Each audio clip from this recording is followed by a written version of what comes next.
Okay, so good day everyone. So we are on a week 2 for our management. So for this presentation, we're going to discuss the essentials item must be covered during the basic safety training in which you are going to experience when you are in third year. So the security related familiarization training also. So these trainings are required under the chapter 6 of this STCW convention and are mandatory for all the seafarers before they start working on board ship. So basically all of you are going to undergo this training before you got on board. So the goal of this is to ensure that crew member can respond properly to the emergencies and security threats. So for our learning outcomes, focuses on preparing a checklist of important items that must be covered during the training. So this checklist serves as the guide to ensure that all required safety and security topics are properly explained, practiced, and verified in compliance with the STCW Chapter 6. So STCW are already familiar. We already discussed it last week. So first, we have the importance of the familiarization training. So the familiarization training is important because every ship is different.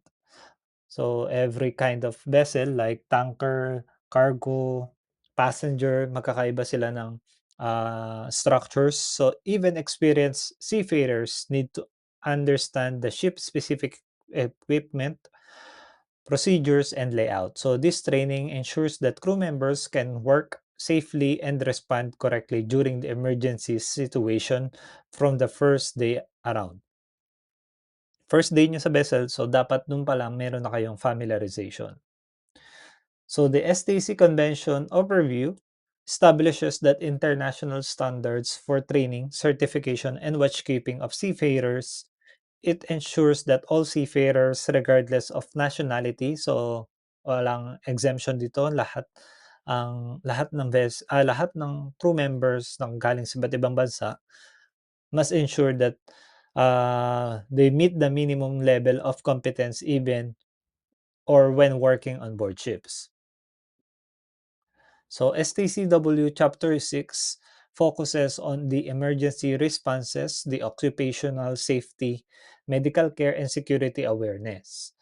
So these competencies are essential because emergencies and security incidents can happen anytime and require immediate and correct action.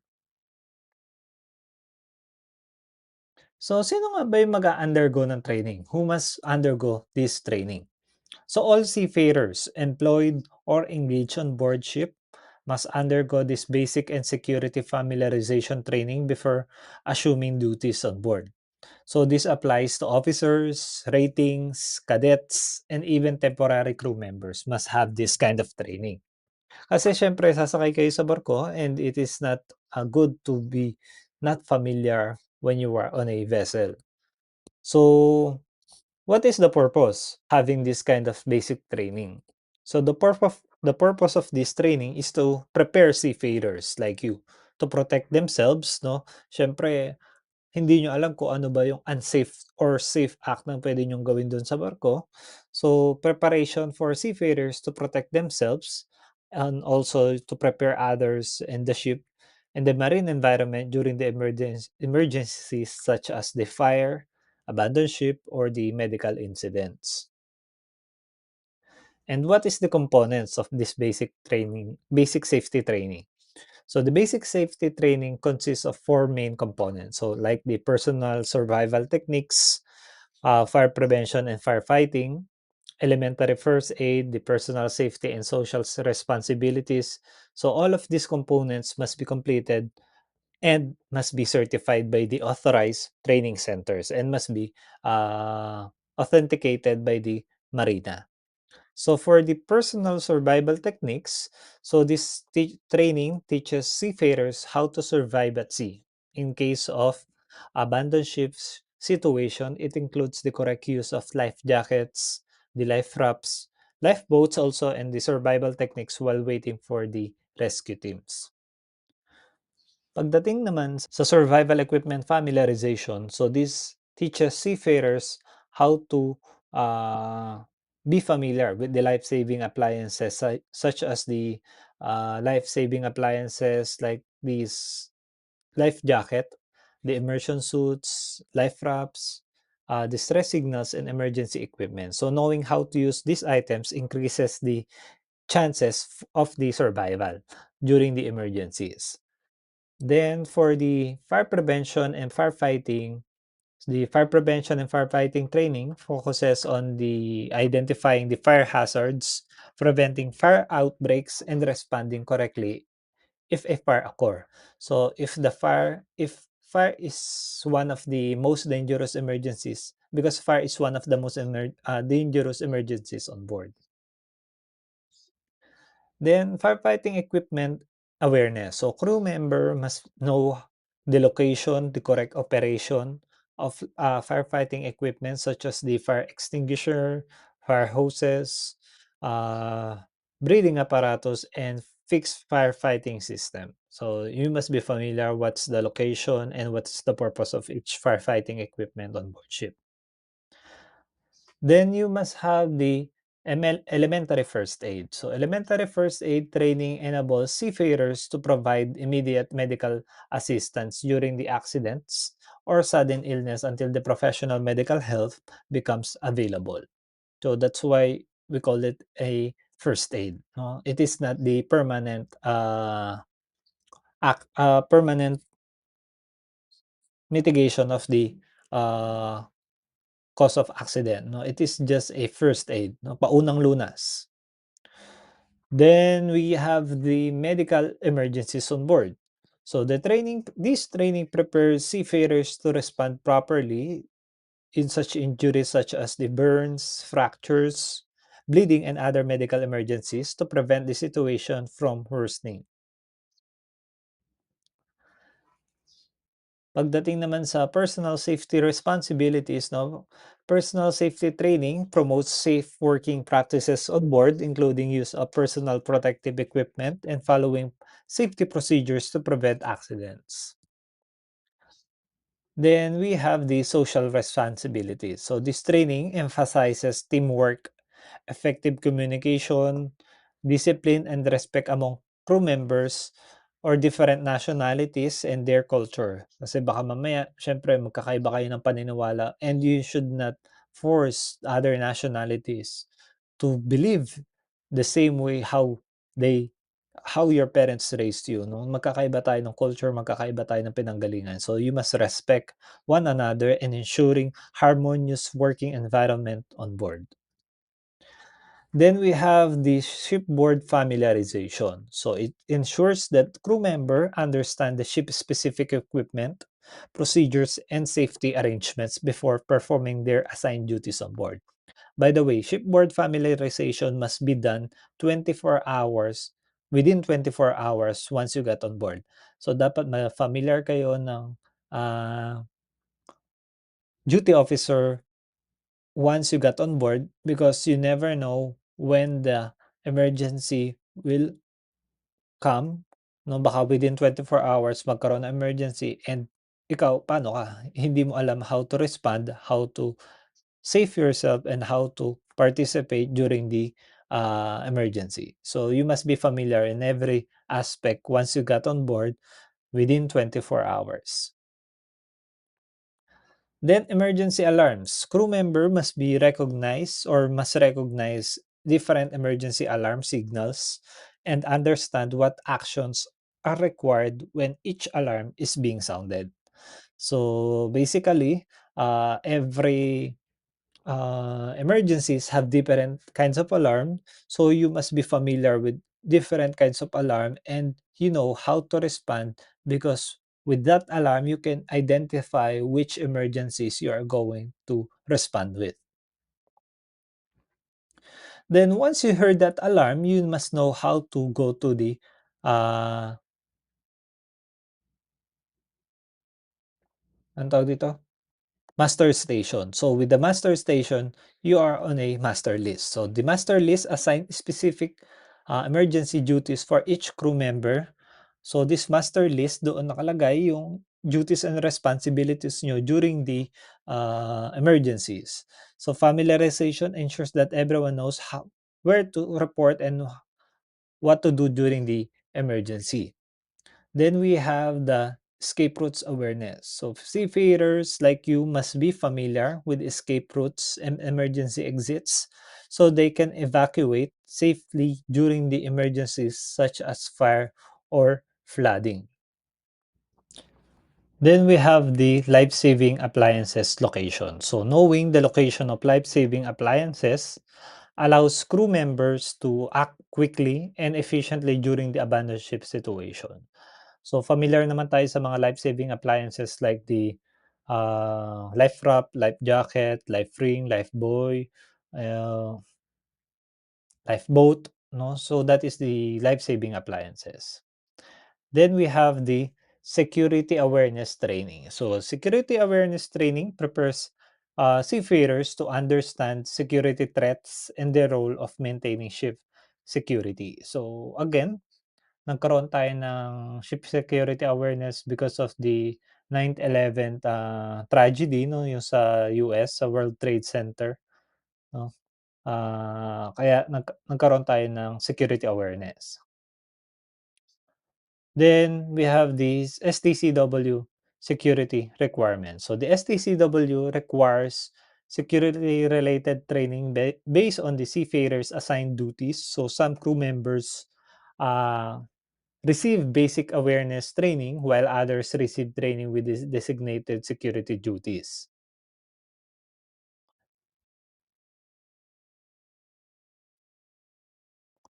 Then we have the security related familiarization. So all seafarers must receive security related familiarization training before assuming duties on board regardless of their rank. Kasi para aware ka kung ano ba yung part of the vessel or what is your duties and responsibilities once you get on board. Kasi hindi mo sakop lahat, hindi ka naman si kapitan eh. But when you are a captain, you must be familiar with all of the duties and responsibilities of the crew members on board. And we have the ship security plan awareness. So crew members must be familiar with the relevant parts of the ship security plan that applies to the duties while maintaining confidentiality. Kasi again, the ship security plan must be confidential at walang merong may copy because it is para siyang ano kasi, para siyang titulo na dapat naka-secure lang for the persons only on board ships, 'no? Kasi it is, parang malaman kung malaman niyo kung saan yung safety place in which once na magkaroon ng piracy, 'no, para alam kung saan lang yung pinaka-citadel niyo, 'no? And that is the main purpose of the vessel, 'no, para malaman kung saan puwedeng mag-embark yung mga crew members during these, kind of situations. And we have the security levels. So security levels indicate the level of risk of the ship. Crew members must be understand the actions required at each security level. And we should recognize the security threat. So training includes the recognizing suspicious behaviors, objects, and activities that could pose a security threat to the ship. Then after that, we're going to security reporting procedure, no?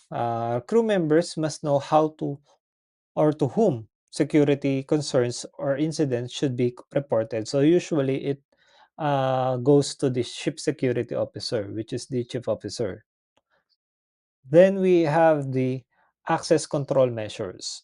For the access control measures, it focuses on the procedures for monitoring and controlling access to the ships to prevent unauthorized entry. Then we have the handling security incidents. So seafarers must know how to calmly and safely during the security incidents, prioritizing the safety and proper reporting on the vessel. Ano ba yung role ng company pagdating sa security? So si company, uh, the crew members must understand the role of the ship security officer and the company security officer in maintaining the ship security, 'no? Kasi sila yung, pinaka, ah, tagapamagitan pagdating sa ship security niyo on board ships. Then we have the checklist purpose. So a checklist must ensure that all required training items had been covered, verified, and documented in compliance with the STCW requirements. So see basic safety training, no, we have the checklist. So this checklist confirmed that all components of the basic training have been completed by the seafarer. And the security familiarization also have a checklist in which verifies the security related familiarization training has been conducted and understood by the crew members. Then after you have those checklists, you have this documentation of training. So all training must be properly documented in a training records or logbooks or company systems for inspection and audit purposes. Now, if all of your documents are complied and valid. So again, nasabi natin na valid and complied kasi compliance and inspections of trainings are checked during the uh, state control, control, port state control, and ISM audits to ensure compliance of the vessel. So, what are the consequences of the documents or the consequences for the vessel if some of the crew members are not complying with the document? So, failure to comply with the training requirements may result the vessel detention. Ibig sabihin, mabde-detain yung vessel nyo, hindi makakabiyahe or magkakaroon ng penalties si vessel, magbabayad yung barko or increase the safety risk, 'no? Kasi, hindi competent yung mga documents or yung mga seafarers na naglalayag doon sa barko na yun. So, tendency, there's a risk, 'no? Kasi baka mamaya, yu the crew members are not qualified to perform the duties and or the tasks given to the position. So what is the best practice? Best practice include a regular refresher training. That's why nagkakaroon ng BTPSSR, no? It is part of the training to ensure that the training or the practical demonstration drills and active participation of the crew member, no? Para mare-refresh kayo, magiging aware ulit kayo ano ba yung mga trainings and what is the purpose of these trainings, bakit ginagawa. So again, application of this shipboard life, no, these trainings directly affect the daily shipboard operation, emergency preparedness, and overall safety and security on board.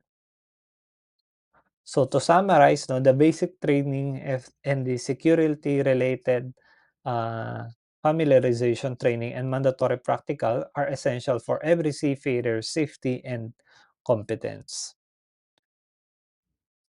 So that's it, no. Basically, napakadali lang ng ating topic for today, no. Thank you very much for your attention. So if you have a questions or clarification, feel free to ask and we're going to entertain your questions, no, para maging malinaw sa inyo if there's something na hindi niyo naiintindihan.